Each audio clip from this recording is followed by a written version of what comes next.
नमस्कार, आप देख रहे हैं इंडिया 24/7 लाइव टीवी और मैं हूं प्रिया झा। आइए रुक करते हैं देश प्रदेश की कुछ अहम खबरों की ओर। बाराबंकी में समाजवादी पार्टी के जिलाध्यक्ष हाफिज अयाज अहमद के नेतृत्व में शुक्रवार को पार्टी कार्यकर्ता ने जिलाधिकारी के माध्यम से उत्तर प्रदेश के राज्यपाल को ज्ञापन सौंपकर किसानों, छात्रों, नौजवानों और आम जनता से जुड़े विभिन्न मुद्दों पर तत्काल कार्रवाई की मांग की। ज्ञापन में धान की रुपाई के मौजूदा सीजन को देखते हुए बाराबंकी में किसानों की मांग के अनुरूप यूरिया और डीएपी खाद तत्काल उपलब्ध कराने की मांग प्रमुखता से उठाई गई। ज्ञापन में दूसरी मांग के रूप में मौलाना मोहम्मद जौहर अली यूनिवर्सिटी के 38 ब्लॉकों को गिराए जाने की प्रस्तावित कार्रवाई पर रोक लगाने और वहां अध्ययनरत छात्रों के भविष्य को सुरक्षित रखने के लिए विश्वविद्यालय को संरक्षित रखने की मांग की गई। तीसरी मांग में नीट पेपर लीक मामले के दोषियों के खिलाफ सख्त कार्रवाई, छात्रों के भविष्य से खिलवाड़ करने का आरोप लगाते हुए केंद्रीय शिक्षा मंत्री धर्मेंद्र प्रधान के इस्तीफे तथा आंदोलनरत छात्रों पर लाठीचार्ज करने वालों के विरुद्ध कार्रवाई की मांग उठाई गई। चौथी मांग में स्मार्ट मीटरों के जरिए बिजली विभागों में कथित धांधली का आरोप लगाते हुए जबरन स्मार्ट मीटर लगाने की प्रक्रिया तत्काल बंद करने और अनियमितताओं के जिम्मेदार लोगों पर कार्रवाई की मांग की गई। पांचवी मांग के तहत जनपद की जर्जर सड़क पर बने पड़े बड़े बड़े गड्ढे को तत्काल भरवा कर आम जनता के सुरक्षित आवागमन की व्यवस्था सुनिश्चित करने की मांग की गई। नमस्कार, आप देख रहे हैं इंडिया 24/7 लाइव टीवी चैनल। मैं मनोज कुमार, मेरी मौजूदगी जनपद बाराबंकी में। यहाँ पे लोग समाजवादी पार्टी के लोग धरना प्रदर्शन देने जा रहे हैं। आइए मैं बात करता हूँ किस लिए आप लोग धरना देने जा रहे हैं, क्या कुछ मामला है, क्या कुछ कहना चाहेंगे दादाजी? क्या पकड़ो, आज धरने को लेकर क्या कुछ कहना चाहेंगे? धरने को लेकर के ये कहना है कि जो ये सरकार है हमारे किसानों के जो है विरोधी सरकार है, यूरिया है, खाद है, बहुत सी चीज़ें ऐसी हैं जो उसी को लेकर के जो है यहाँ समाजवादी पार्टी के हम लोगों ने इकट्ठा होकर जो है धरना प्रदर्शन करने का, राजेश यादव के नेतृत्व में जो है धरना प्रदर्शन का कार्यक्रम किया गया है। जो एक ज्ञापन के भी हम लोगों देंगे जो सरकार तक पहुँचाया जाए। और मेरे साथ में दूसरे लोग भी हैं, उनसे मैं बात करूंगा। क्या कुछ कहना चाहेंगे? आज राजेश भैया के नेतृत्व में हम लोग आज धरना प्रदर्शन पे यहाँ आए हुए हैं। किसानों को समय पे खाद नहीं मिल पा रही है, जिसका सरकार जवाब दे, हमें कि जवाब दे सरकार खाद क्यों नहीं दे पा रही है। लोगों से ओटीपी मांगा जा रहा है, सर्वर नहीं आ रहा है, लोग खाद का चक्कर लगा रहे हैं दुकानों पे, आज खाद किसानों को नहीं मिल पा रही है, जिसका हमें सरकार जवाब दे। अभी तक जो एलपीजी गैस, घरेलू गैस थी, उसको जो है 41 दिन में मिल रहा था और सरकार ने उसको जो है खत्म कर दिया है। उसके बावजूद में भी गैस एजेंसी वाले 40 दिन पे या 41 दिन पे दे रहे हैं। इस पे लेके क्या कुछ कहना चाहिए? आज भी सरकार सिलेंडरों की पूर्ति नहीं कर पाई है। आज भी सरकार कह रही कि हम समय पे सिलेंडर दे रहे हैं, किसी को सिलेंडर समय पे नहीं मिल पा रहा है।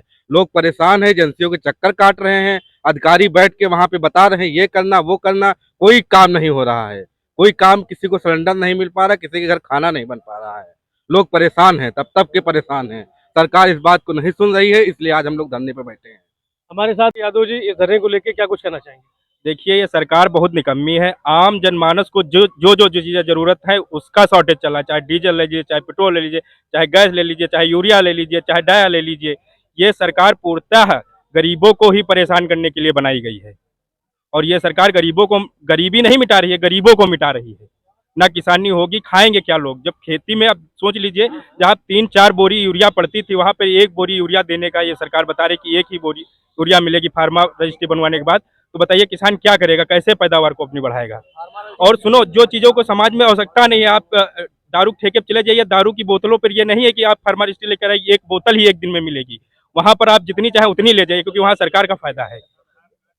वहाँ ना आधार कार्ड मांगा जाता है, ना पैन कार्ड मांगा जाता है। यहाँ किसानों से आधार कार्ड, पैन कार्ड, ओटीपी, क्या क्या ना जाने क्या क्या मांगा जा रहा है। किसान बहुत परेशान है।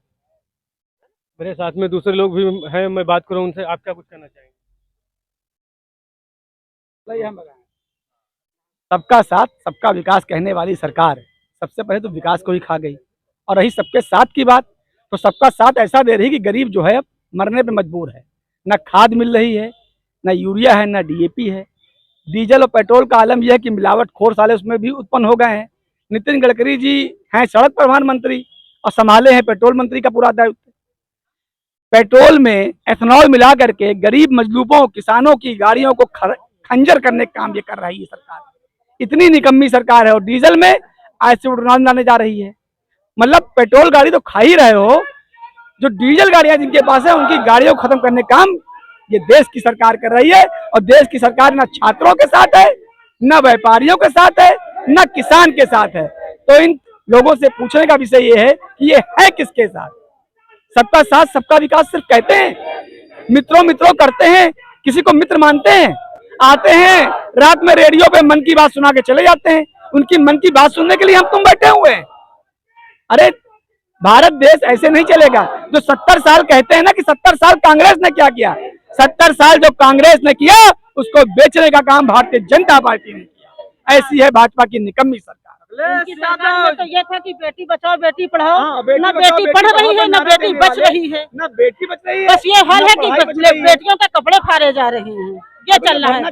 जंतर मंतर में पता नहीं कितनी लड़कियों के साथ जो दुर्व्यवहार किया गया है, उनको डंडे से मारा गया, डंडे जहां जहां लगाए गए। अब कह नहीं सकते हम लोग, हमारे भी बहन बेटियां घर में हैं। इस तरह का सलूक ये सरकार कर रही है। और आज 23 दिन से धरना चल रहा है। कोई भी आधिकारिक व्यक्ति या कोई भी नेता, कोई भी आज तक किसी से मिलने नहीं गया। ये इस सरकार के कृत्य हैं। ये सरकार पूरी तरीके से विफल सरकार है, निकम्मी सरकार है। इसको तुरंत राष्ट्रपति जी को चाहिए बर्खास्त करके और राष्ट्रपति शासन लगा के नई सरकार बनाने का प्रस्ताव जारी करें। बहुत बहुत आएंगे इस धरना प्रदर्शन को लेकर के। देखिए आज राजेश यादव जी ने ये जो धरना प्रदर्शन यहाँ गन्ना दफ्तर में आदरणीय राजेश यादव जी ने रखा है, किसानों के मुद्दों को लेके, छात्रों के मुद्दों को लेके और मोहम्मद अली जौहर यूनिवर्सिटी के मुद्दे को लेके, आज हिंदुस्तान के जो हालात हैं आपकी निगाह के सामने हैं।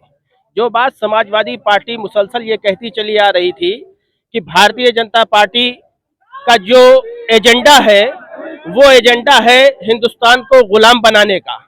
उस वक्त तो हमारे कुछ लोगों को, अंधभक्तों को ये समझ में नहीं आ रहा था कि आज समाजवादी पार्टी के राष्ट्रीय अध्यक्ष आदरणीय अखिलेश यादव जी जो कह रहे हैं, ये जो भारतीय जनता का एक ही मकसद है कि नौजवानों को, किसानों को, सबको दबाना है, जाति धर्म में बांटने का काम करना है और हिंदुस्तान में तानाशाही चलाना है।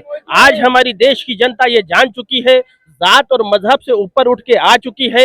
हर आदमी किसी जात और मजहब का नहीं है। इस वक्त पूरे हिंदुस्तान में अगर कोई है तो वो हिंदुस्तानी है और इस बात को लेके हम आगे बढ़े हैं। जब तक ये सरकार को उखाड़ नहीं फेंकेंगे, इस तरीके से समाजवादी पार्टी के लोग किसानों के साथ, नौजवानों के साथ और छात्रों के साथ लगातार संघर्ष करते रहेंगे।